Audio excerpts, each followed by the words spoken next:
అదే RTV app వార్తల్ని క్షణాల్లో చదివే అవకాశం ఉంటుంది. ఒక న్యూస్ పేపర్, ఒక టెలివిజన్ ఛానల్ మీ చేతుల్లో ఎప్పుడూ ఉంటాయి. మొన్న జరిగినటువంటి తిరుపతి పార్లమెంటు ఉప ఎన్నికల్లో అధికార వైసీపీ దొంగ ఓట్ల ద్వారా అధికారంలోకి వచ్చింది. అలాగే రేపు జరగబోయే తిరుపతి నియోజకవర్గ అసెంబ్లీ ఎన్నికల్లో మరోమారు గెలుపొందేందుకు వివిధ రకాలుగా ప్రయత్నాలు చేస్తూ ఉంది. ఈ క్రమంలోనే తిరుపతి జనాభాలో అత్యధిక శాతం కాపులు ప్రాధాన్యత కలిగినటువంటి తిరుపతి నియోజకవర్గంలో కాపుల ఓట్లను తొలగించేందుకు అధికార వైసీపీ కుట్రలు చేస్తున్నట్లుగా ఆరోపణలు వస్తున్నాయి. ఈ క్రమంలోనే మనతో పాటు కాపు నాయకులు కూడా ఉన్నారు. వారిని అడిగి తెలుసుకుందాం. ప్రధానంగా కాపుల ఓట్లను తొలగించేందుకు ఎలాంటి కుట్రలు చేస్తున్నారు, ఈ కుట్రలను మీరు ఎలా దాన్ని ఛేదిస్తారు, ఏంటి అనేది దాని మీద మనతో పాటు ఉన్నారు. వారిని అడిగి తెలుసుకుందాం. సార్, ఇవాళ కాపు ఓట్లను తొలగించేందుకు ప్రయత్నం చేస్తూ ఉందని చెప్పి మీరు అంటున్నారు. అది ఎలా సాధ్యమవుతుందండి? ముఖ్యంగా జగన్మోహన్ రెడ్డి ప్రభుత్వం అధికారానికి వచ్చాక కాపును టార్గెట్ చేశారు, రాష్ట్ర వ్యాప్తంగా టార్గెట్ చేశారు.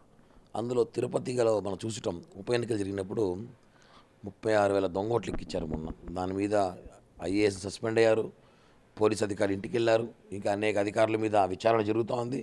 ఇవన్నీ ఉండగా కొత్తగా ఏం చేశారంటే, రేపు రాబోయే ఎన్నికల్లో ఇక్కడ ఎవరైతే స్థానిక అభ్యర్థి ఉన్నాడో, స్థానిక ఎమ్మెల్యే కరుణాకర్ రెడ్డి వాళ్ళ అబ్బాయి భూమన అభినయరెడ్డి పోటీ చేస్తున్నాడు, అతను ఎలాగైనా తిరుపతి గెలవాలని చెప్పి కాపులు మనకు ఓట్లు వేయరు.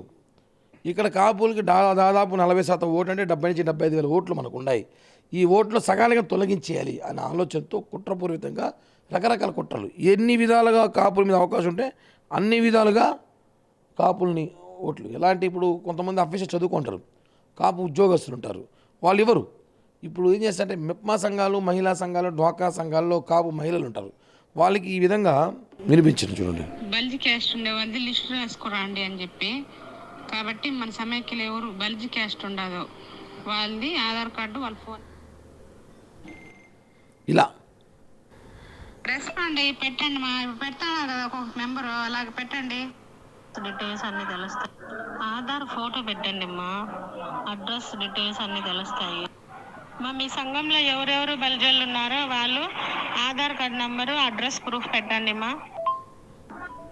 కేవలం ఎందుకంటే వీళ్ళు సంఘాల్లో ఉంటారు, వాళ్ళకి తెలియదు పాపం, ఏదో పథకం వస్తుందేమో, కాపులు నేస్తం ఇస్తారేమో, కాపులకి ఏమైనా ఇస్తారో అని. ఈ ఆధార్ కార్డులు తీసుకెళ్ళి ఏం చేస్తారంటే, వీళ్ళ ఓటర్ ఆధార్ ఎక్కడ ఉందో ఆధార్ కార్డు ద్వారా ఇప్పుడు ఓటర్ కార్డు అడిగామనుకోండి, డౌట్ వస్తుంది, ఓటర్ తీస్తారేమో అని. ఆధార్ కార్డు తీసుకెళ్ళి ఓటర్ కూడా తీయచ్చు.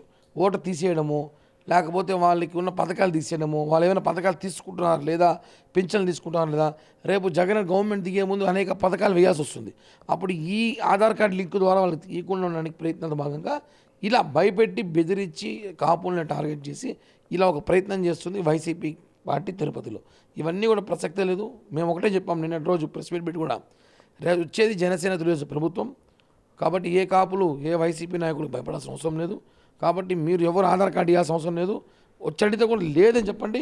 ఒకవేళ తీసుకెళ్ళినా కూడా వీళ్ళు కొట్లాడి మీ ఓటులో చూసుకోవాల్సిన బాధ్యత మీ మీద ఉందని చెప్పి కూడా మేము చెప్తున్నాం వాళ్ళకి.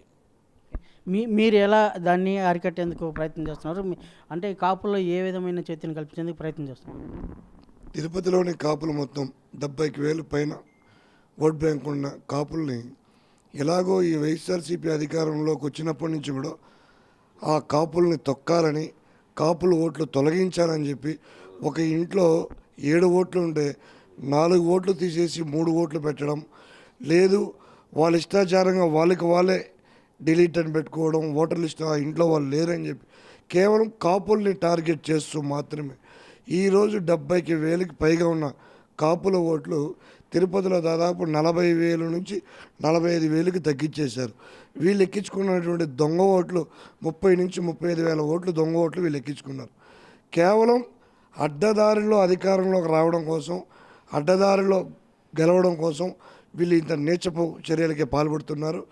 ఇవన్నీ కూడా ఓటర్ లిస్ట్ వెరిఫికేషన్ ద్వారా మేము ఎవరెవరు ఓట్లయితే తొలగించారో వాళ్ళన్నింటినీ కూడా ఫిల్టరేషన్ చేస్తే దాదాపు 25,000 మంది కాపుల ఓట్లు తీసేసిన అధికార ప్రభుత్వం ఇది.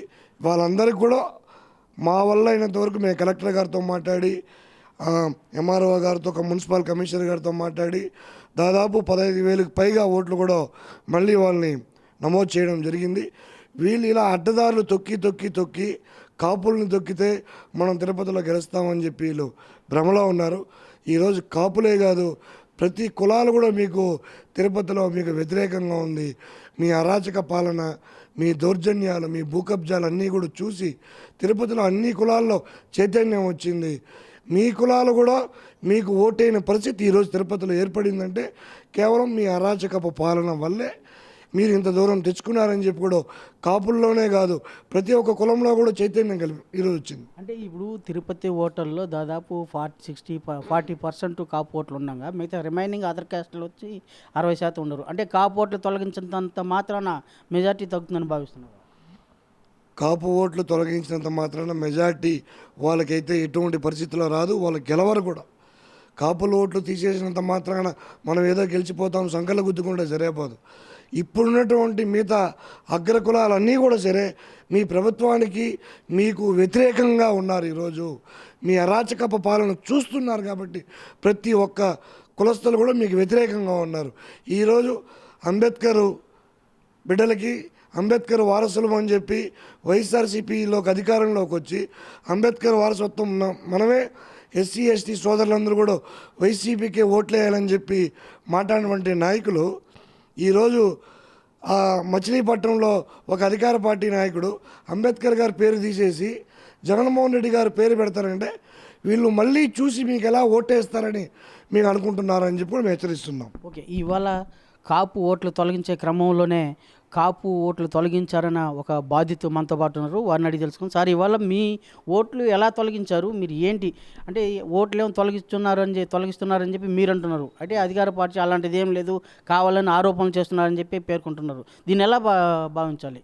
ఖచ్చితంగా మాకు ఒక ఇన్ఫర్మేషన్ కూడా వచ్చింది. మేము ఒక బలిజ కులస్తులుగా, కాపు కులస్తులుగా నేను చెప్తున్నాను, గత 1 వీక్గా ఏదైతే ఈ కాపులు ఉండారో, బలిజులు ఉండారో వాళ్ళ ఫ్యామిలీస్లో ఈ ఆధార్ కార్డు కానీ ఇవన్నీ తీసేసుకునేసి వాళ్ళ దగ్గర నుంచి అది ఎందుకు తీసుకుంటారో దేనికోసం తీసుకుంటారో తెలియదు. బట్ ఈ మెఫా కానీ డ్వాక్రా సంఘాల వాళ్ళు నిన్న కూడా మా వైఫ్ వాళ్ళు ఇక్కడ వీళ్ళది డ్వాక్రా సంఘాలది మీటింగ్ పెట్టారు. పెడితే కన్నా ఆధార్ కార్డు అవన్నీ ఉంటే ఇవ్వమని చెప్పేసి అడిగారు.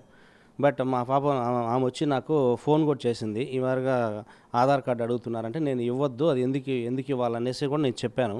ఇట్లా స్కీమ్స్ ఏమన్నా ఇచ్చేదానికి వేసేదనుకుంటా, ఇప్పుడు కాపు నేస్తము ఇలాంటివి ఉన్నాయి కదా, ఆ స్కీము ఇస్తున్నారా లేదనేది ఒకసారి వెరిఫికేషన్స్ కూడా ఉండొచ్చు కదా. అలా ఏం లేదు. ఎలక్షన్ జస్ట్ ఒక 30 నుంచి 40 రోజులు ఉంది, దాదాపు 50 రోజుల కాలంలో ఈ టైంలో కాపు కులస్తుల మీద ఏదైతే తిరుపతిలో ఎక్స్క్లూజివ్గా లాస్ట్ టైం కూడా తిరుపతి ఎమ్మెల్యే సీటు కాపులు గెలుచుకున్నారు లాస్ట్ టైం కూడా. ఆ ధోరణితో ఇప్పుడు వాళ్ళంటూ అపోజిషన్ పార్టీ వాళ్ళు సర్వే అనేది చేయించుకున్నారు. ఏది ఎక్స్క్లూజివ్గా ఈ బలిజ కులస్తులు ఉన్న మన తిరుపతిలో, అత్యధికంగా ఉన్న ఈ తిరుపతిలో సర్వే చేయించుకుంటే ఎక్కువ భాగము ఈ జనసేన టీడీపీకి మగ్గు చూపిస్తున్నారు. ఈసారి ఖచ్చితంగా వాళ్ళని గెలిపించుకోవాలనే ఉద్దేశంతో ఈ టైంలో ఎలక్షన్ ఇంకొక 40-50 రోజులు ఉన్న ఈ తరుణంలో ఏదైతే ఫ్యామిలీస్లో 4-5 మంది ఉన్నారో వాళ్ళల్లో నుంచి ఒకరిని ఇద్దరిని తొలగించడము ఆల్రెడీ తొలగించినారు కూడా. మా ఫాదర్ మదర్ వాళ్ళు కూడా తొలగించింటే అవి మళ్ళీ మేము దాన్ని మళ్ళీ లిస్ట్లో చేర్చడానికి ఇంతవరకు అవి కూడా అప్డేట్ కాలేదు. ఇంకా మా వైఫ్ ఇవన్నీ మా ఫ్యామిలీ మెంబర్స్ ఇక్కడ ఒక బూత్లో ఇప్పుడు 50 బూత్లో నన్ను వేస్తే ఇంకొక 55-53 బూత్లో ఇంకోరిని వేయడము, ఇట్లా ఏమంటే జంబ్లింగ్ చేయడం వల్ల ఏమవుతుందంటే కన్నా ఇప్పుడు ఇక్కడున్న బూత్లో ఇంకో బూత్లోకి వెళ్ళలేని పరిస్థితి. ఆ లోపల అక్కడ ఆ ఓటు అనేది వేసేసి ఉంటారనమాట. ఈ విధంగా కన్ఫ్యూజింగ్ మైండ్ సెట్లోకి పంపించి ఎక్స్క్లూజివ్గా ఈ బలిజ కులస్తుల ఓట్లనే టార్గెట్ చేస్తున్నారు. ఇంకొకటి కూడా ఏమంటే వాళ్ళకి ఆల్రెడీ ఫోన్లు కూడా వెళ్తున్నాయంట బలిజ కులస్తులకి. మీకు రాబోయే రోజుల్లో మీరు ఖచ్చితంగా ఇక్కడున్న నగరంలో ఉన్నటువంటి వ్యక్తిని ఏదైతే రూలింగ్ గవర్నమెంట్లో ఉన్నారో వాళ్ళు మాత్రమే మీరు ఖచ్చితంగా గెలిపించాలా, లేకపోతే కన్నా ఏవైతే మీకు రావాల్సినటువంటి పథకాలు కానీ అన్నీ పెరికేస్తాము అనే బెదిరింపుల ధోరణిలో ఉన్నారు.